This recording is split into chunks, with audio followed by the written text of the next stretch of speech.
3 ans après avoir oublié le nom de celui qui l'avait arraché à la mort, Aïssatou vit enfin dans la richesse et l'honneur, mais cette nuit-là, une silhouette translucide se présenta devant sa porte et posa cette question qui gela son cœur. Reconnais-tu la voix de celui que tu as rayé de ta mémoire? Elle avait 40 ans, Aïssatou, et sa peau brillait comme l'or du Sahel sous les compliments des notables de ses goûts.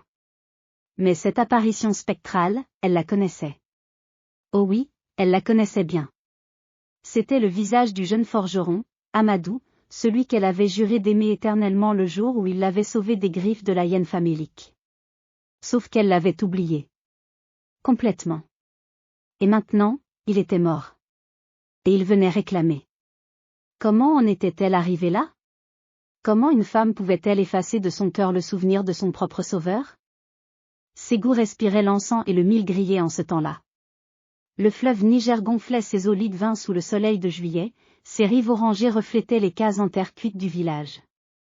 Les baobabs centenaires montaient la garde comme des ancêtres figés, leurs branches s'étalaient vers le ciel bleu pâle où les vautours décrivaient des cercles. Aïssatou venait d'une famille modeste, son père était vendeur de tissus, sa mère guérisseuse.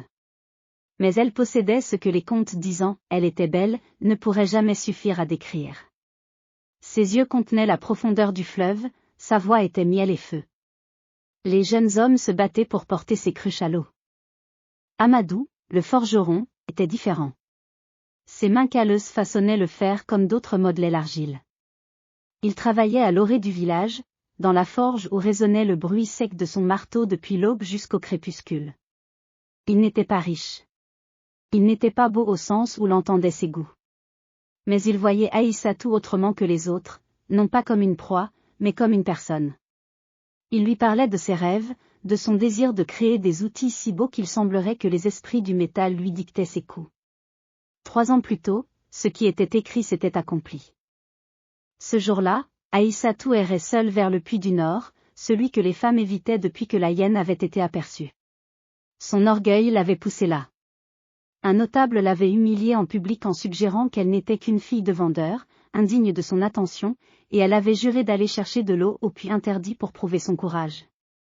Stupidité. Pur orgueil blessé. La hyène était sortie du mur d'herbes asséchées comme une malédiction incarnée. Ses yeux jaunes brûlaient de faim, sa gueule béante révélait des dents en dagues de pierre. Aïssatou avait crié. Personne ne pouvait l'entendre.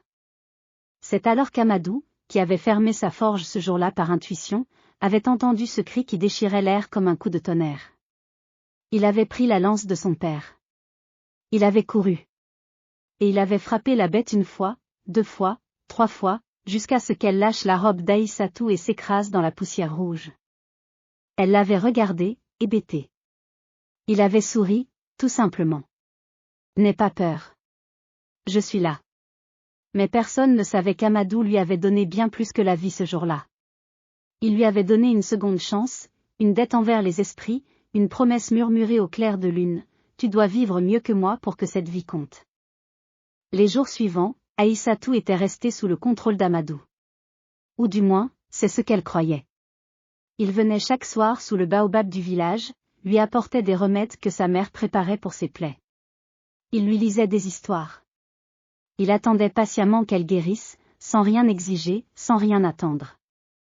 Mais en elle s'opérait une transformation insidieuse. Chaque fois qu'elle le voyait, elle pensait à une seule chose, elle avait été sauvée par un forgeron. Un forgeron. Pas un noble, pas un guerrier, pas un griot.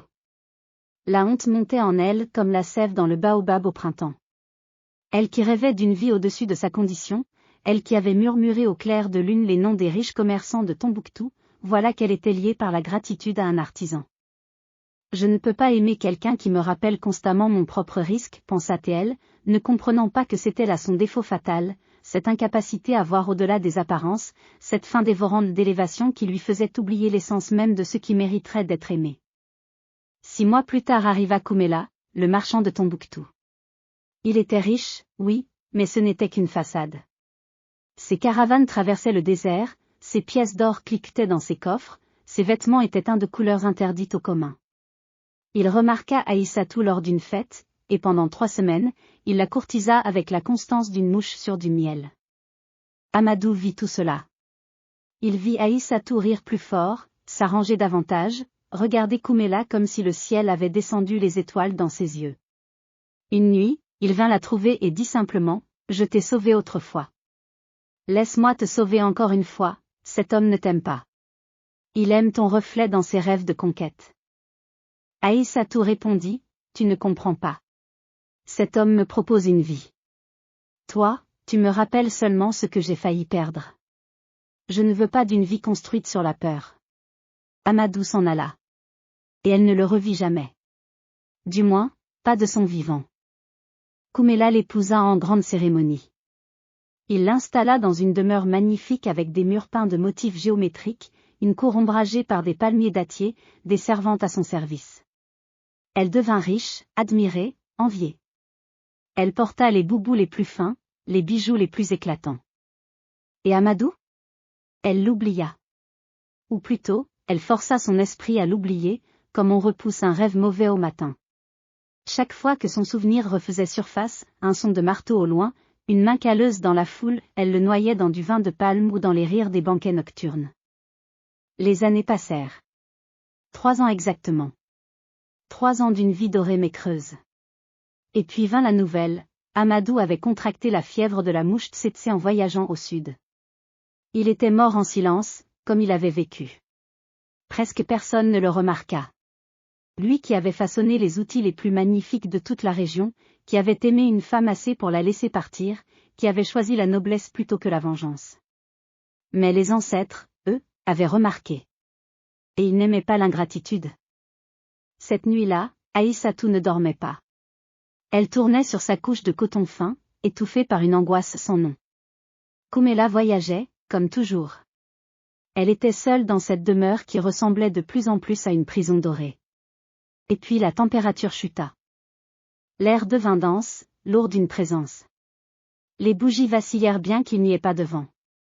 Et dans ce vacillement, elle le vit, Amadou. Transparent comme la fumée du bois vert, ses yeux brillaient d'une lumière qui n'était pas de ce monde. Non, murmura Aïssatou, tentant de revenir à la réalité. Non, je dors. C'est un rêve. Mais sa mère, la guérisseuse, lui avait enseigné autrefois que les rêves des esprits ne peuvent pas être refusés. Que dire non, c'est se condamner soi-même.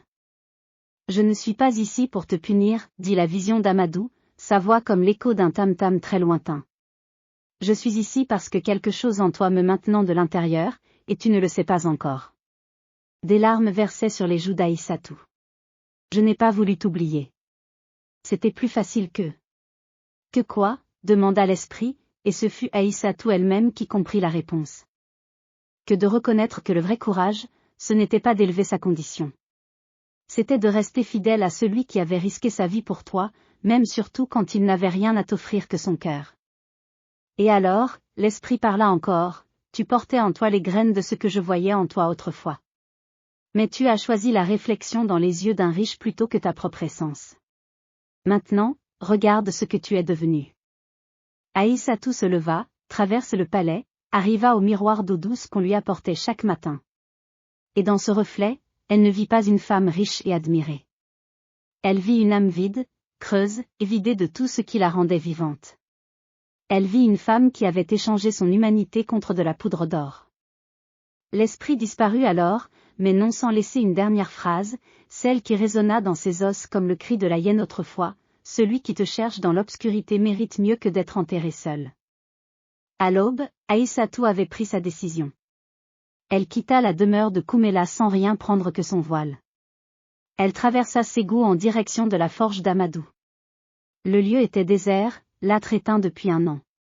Mais là, dans la poussière, elle s'agenouilla et parla aux ancêtres, à l'esprit d'Amadou, à cette part d'elle-même qui avait cru une fois que la gratitude et l'amour n'étaient pas des faiblesses.